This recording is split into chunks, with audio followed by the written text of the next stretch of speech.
செல்வி சோமுக்குள்ள பார்க்க போகிறது இங்கே நெல்லிக்காய் வச்சு ஒரு ஜாம் தான் செய்ய போகிறோம். அதுக்கு நெல்லிக்காய் வேக வச்சுப்போம். இப்போ நெல்லிக்காய் காய்க்கு நெல்லிக்காய் எடுத்து வச்சுருக்கேன். இதை வேக வச்சுப்போம். தண்ணியெலாம் ஊற்றி வச்சுட்டேன். இட்லி பண்ணல முன்னாடியே. இது எவ்வளோ நேரமாக வேகணும்? சுமார் 10 நிமிஷம் இருந்தால் போதும். அரைக்கிறது தானே. வேக வச்சுப்போம். உப்புலாம் எதுவும் போட வேண்டாம். சும்மா சாதாரணமாக சும்மா தான் வைக்கணும். சரி, அடுப்பு பற்ற வச்சுக்கோ. 10 நிமிஷம் வேகட்டும். நெல்லிக்காய் வச்சிருச்சான்னு பார்ப்போம். இந்த அளவுக்கு வெந்தது போகிறோம். இதை இப்போ எடுத்து அரைச்சிக்கணும். விதையை எடுத்துட்டு இந்த மாதிரி எடுத்து வச்சுட்டு உப்புலாம் போடக்கூடாது. உப்புலாம் போடக்கூடாது. தண்ணி ஊற்றி ஜஸ்ட் நெல்லிக்காய் போட்டு வேக வைக்கணும். வேக வைக்க வேண்டியதான். இந்த ஜாம் செய்கிறோம்ல அதில் கொஞ்சம் போட்டுக்கலாம். டேஸ்ட்டுக்காக. இந்த இனிப்பு எடுத்து கொடுக்குறது சூடாக இருக்கும். கொஞ்சம் ஆறணும். ஆட்டினா ஈஸியாக இருக்கும். கொஞ்சம் ஆறுனதும் கட் பண்ணுவேன். கட் பண்ணி இந்த மாதிரி கட் பண்ணிக்கணும். கட் பண்ணி மிக்சியில் அரைச்சிப்போம். இது கட் பண்ணிட்டு காமிக்கிறேன். நெல்லிக்காய் ஜாமுக்கு இந்த அளவுக்கு இஞ்சி அரிஞ்சு வச்சுருக்கேன். ஒரு துண்டு அதையும் போட்டுக்கோங்க. இந்த அளவுக்கு துண்டு துண்டு அரிஞ்சு வச்சுருக்கேன். அது எல்லாத்தையும் போட்டு அரைச்சிப்போம். இந்த ஒரு கோலத்தை போட்டிருக்கேன். அப்போ தான் வெள்ளம் அரைக்கிறது கரெக்டாக இருக்கும். அதுக்கப்புறம் 1.5 கப்பு நெல்லிக்காய் அரிஞ்சது அரைச்சிப்போம். நைஸாக அரைச்சி எடுத்துப்போம். இந்த அளவுக்கு நைஸாக அரைச்சாச்சு. இப்போ இந்த எண்ணெய் சட்டியில் போட்டுப்போம். இஞ்சி போட்டால் தான் அதில் நல்ல ஒரு டேஸ்ட்டு கொடுப்போம். அந்த இஞ்சி வாடை வந்து நல்லா இருக்கும். ரெண்டு சேர்ந்த மாதிரி இருந்தால் நல்லா வாசமாக. இஞ்சி மெயினாக போட்டே ஆகும். இது எதுக்கு சாப்பிடலாம்? நல்லா செரிமானம் கொடுக்கும்.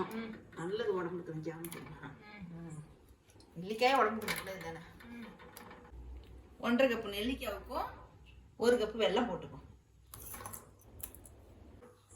அடுப்பத்தை வச்சு நல்லா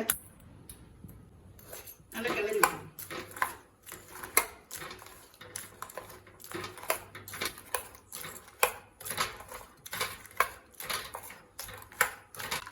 நல்லா கிளறி விட்டுருங்க. பச்சை வாசனை போய் நல்லா வெல்லம் வந்து நல்லா முருவி வரும்.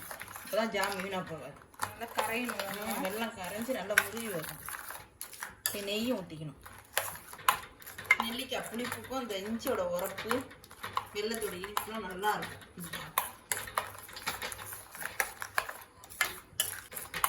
நல்லா கொதிக்கட்டும்.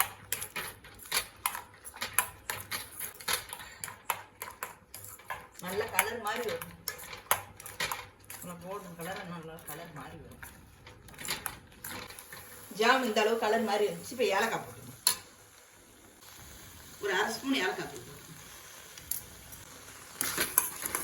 இன்னும் வெறுசெல்லாம் எடுத்தீங்க நல்லா இருக்கும். ப்ரெட்டில் வச்சு கூட சாப்பிடலாம்.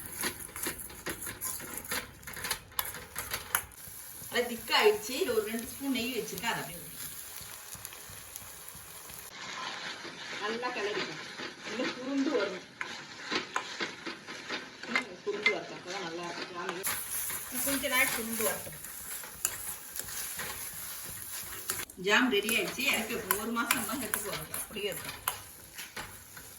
கிளாஸ் பாட்டிலில் வச்சு கிளாஸ் பாட்டில் வச்சு அப்படியே இருக்கும். பெருக்கி வச்சுப்போம்.